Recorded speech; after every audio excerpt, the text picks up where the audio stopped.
admission. And I think for me, a dramatic time actually was the pandemic. So, it was working in a hospital. You actually have to go to work every day. So we were, it was kind of a very crazy time in our country, a very scary time.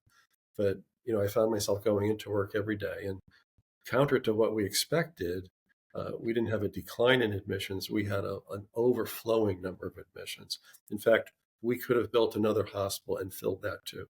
So it was really dramatic to me that we were seeing so many people. And actually, we were seeing a lot of adolescents.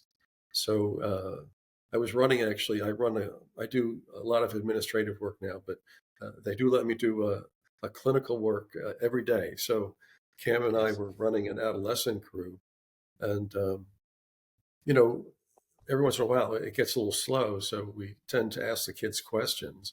So somehow one of us, I'm not sure who, thought to ask how much social media people are on, how many hours a day.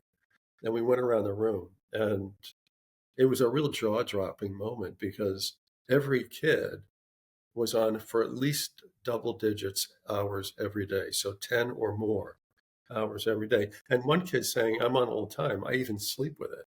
And it wakes me up at night anytime something comes through. So I was just like, wow, that's just amazing to me.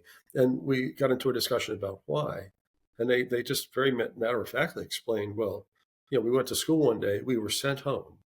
Uh, we went home and we went into our rooms and we closed the door and we were on our device. And there we were for weeks to follow.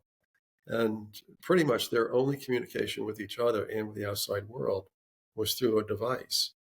Um, so I thought that was just striking in terms of volume. Now, since then, I've done a lot of research on it, or just a lot of reading on it. And 95% of kids in our country have access to at least one device per person, and all can access the internet anytime they want. Most of those kids have access to two or more devices. So they're online all the time. And it's pretty clear in mental health that we've seen a real increase in depression, anxiety, suicidality, that sort of thing. And it's documented, from the pandemic. So, my observation is that these kids are really in trouble. They're spending an inordinate amount of time on a device and specifically on certain apps. And I do believe it's changing or distorting their sense of reality.